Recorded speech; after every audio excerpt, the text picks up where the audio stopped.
বারবার বলছি তোকে কি যেতেই হবে রে। কেউ কোথাও যাচ্ছে না, আমার ঘরটা আমি থাকতে বলেছি। দিদি বলছি তোমার কি ঘর? এই তুই থাম ছোট, তুই তো এই ঘরে থাকিস না, এই ঘর আর তোর নয়, তুই তোর জায়গা জমি নিয়ে বেরিয়ে পড়েছিস। ঠিক আছে তো, আমরা এই ঘরটা তোর থেকে কিনেছি অর্ধেকটা, দিয়ে তুই চলে গেছিস। তুই এবার থাম ছোট, আমার ঘর আমার সংসার আমায় গোছাতে দে। দিদি তুমি এরকম বলছো? হ্যাঁ, যে খারাপ তাকে খারাপ ভাষাতেই বোঝাতে হয়। আমি খুব শিগগিরই এর বিয়ে দেবো। হ্যাঁ হ্যাঁ দিদি ঠিকই বলছো, ওর বিয়েটা দিয়ে দাও, তাহলে তো দোয়েল আমাদের বাড়ির বউ হয়ে ভালো চাইতেই থাকবে, আমাদের ঘরে ভালোভাবে, আর ওকে রাখতেই হবে না কারোর কথা শুনে।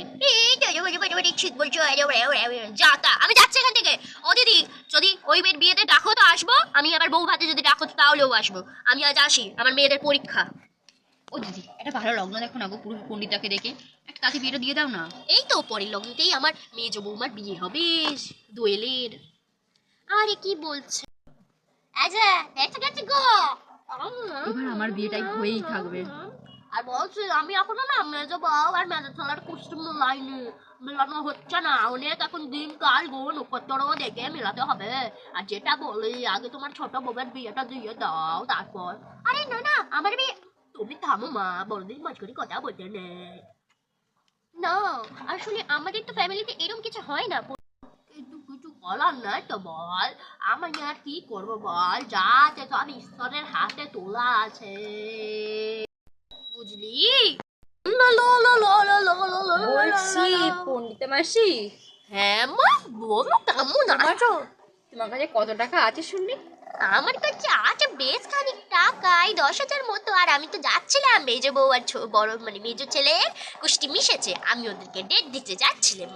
একদম যেও না, আমি তো মায়ের যত টাকা লাগবে তত টাকা দিতে রাজি আছি, কিন্তু কি তুমি আমায় টাকার লোভী ভেবেছো? না না না না না, আমি জানি আপনি টাকা লোক পাচ্ছেন না, কিন্তু ওদের বিয়েটা আপনি যদি পিছিয়ে দেন, আমার বিয়েটা যদি এগিয়ে দেন, তাহলে আমি আপনাকে 1,00,000 টাকা দিতেও রাজি আছি। 1,00,000? এবার জানি না কি হবে। আচ্ছা, না না না, থাক থাক থাক, সবার সামনে জিজ্ঞেস করবো না। এ মা কি হবে? ও স্টিকটাও তো আমারই বোন, থাক না। না দিদি তুমি বুঝতে পারছো না। এ মা, হাই কপাল, স্নিগ্ধা এই বাড়িতে এলে কি হবে যে আমার দিদির বাড়িটা, আর আমি জানি না